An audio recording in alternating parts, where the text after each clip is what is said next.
brought to you by Nova शुद्ध घी। जब जब खाए दिल खुश हो जाए, सदियों का नोवा शुद्ध देसी घी, सपना स्वस्थ भारत का। I love घी घी घी घी घी घी। बिहार की राजनीति में हलचल मचाने वाली एक बड़ी खबर सामने आई।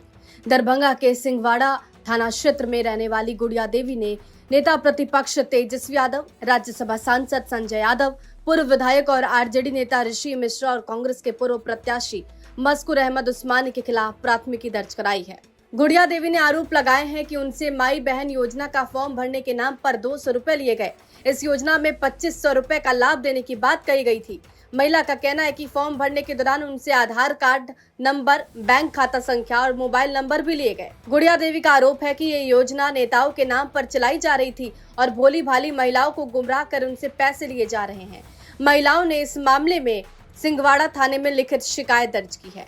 महिला ने आरजेडी नेताओं के खिलाफ एफआईआर दर्ज कराई। शिकायत के आधार पर पुलिस ने तेजस्वी यादव, संजय यादव, ऋषि मिश्रा और मुस्कुर अहमद उस्मानी के खिलाफ केस दर्ज कर लिया है। थाना प्रभारी ने इस मामले में प्राथमिकी दर्ज होने की पुष्टि भी की है। हालांकि इस मामले पर पूर्व प्रत्याशी और कांग्रेस नेता मस्कुर अहमद उस्मानी ने एफआईआर को झूठा और फर्जी बताते हुए कहा कि बीजेपी के जो नेता हैं वो नकली दवा बेचते लगता है कि खुद नकली दवा का सेवन भी करने लगे और इसी नकली दवा के सेवन का ये नतीजा है। साथियों नमस्कार।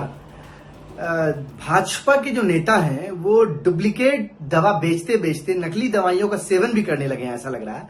और इसी नकली दवाइयों का सेवन का ये नतीजा है कि जब आज नेता प्रतिपक्ष माननीय श्री तेजस्वी प्रसाद यादव जी एक पीड़ित के साथ खड़े हुए, पत्रकार के साथ खड़े हुए, जिसके साथ जो है भाजपा के नेताओं ने मारपीट की, उनके माइक को तोड़ा, उनके साथ मारपीट की, अभद्र भाषा का प्रयोग किया, जो वीडियो में साफ जाहिर है।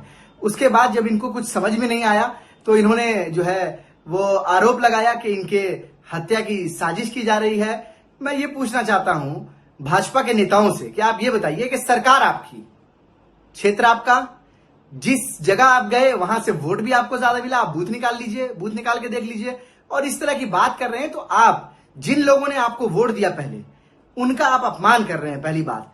और एक पत्रकार को आप गुंडा बता रहे हैं, ये बहुत ही शर्मनाक है। इस पे तो मैं विस्तार से चर्चा करूंगा मीडिया के तमाम साथियों से, लेकिन अभी जो सूचना मिली है वो ये मिली है कि माननीय नेता प्रतिपक्ष तेजस्वी प्रसाद यादव जी के ऊपर, संजय यादव जी के ऊपर, जो राज्यसभा के सांसद हैं, तेजस्वी यादव जी के सहयोगी, और मेरे ऊपर और अन्य साथियों के ऊपर एक झूठा मुकदमा कायम किया गया है। और जिसमें यह कहा गया है कि माई बहन योजना के अंतर्गत जब रजिस्ट्रेशन किया जा रहा था तो 200 रुपए जो है प्रत्येक महिलाओं से लिए गए हैं।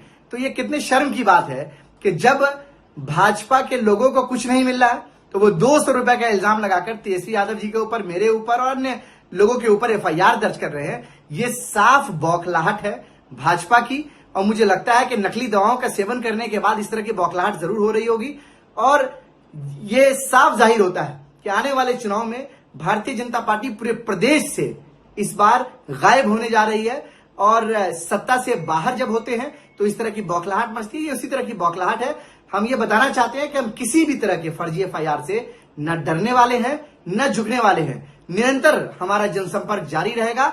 और मैं आपकी जानकारी के लिए बता दूं कि आज के डेट में आपने एफआईआर किया और ये कहा है कि आज माई बहन योजना का रजिस्ट्रेशन हो रहा था। पिछले कुछ दिनों से मैं कुछ पारिवारिक संकट की वजह से, कुछ राजनीतिक व्यस्तता की वजह से क्षेत्र में नहीं हूं, इसीलिए आज माननीय नेता प्रतिपक्ष आए तो मेरी उपस्थिति वहां पर नहीं थी।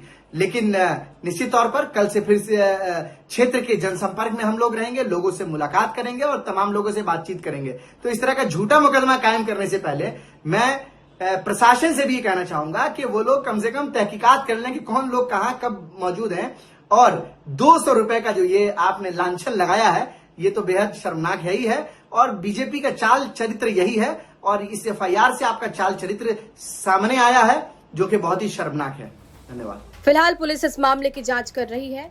आरोपों की सच्चाई सामने आने के बाद ही स्पष्ट होगा कि ये योजना फर्जी है या किसी राजनीतिक साजिश के तहत नेताओं के नाम का इस्तेमाल किया गया। इस घटना से स्थानीय स्तर पर राजनीति गर्मा गई है। दरभंगा से प्रहलाद कुमार की रिपोर्ट, बिहार तक।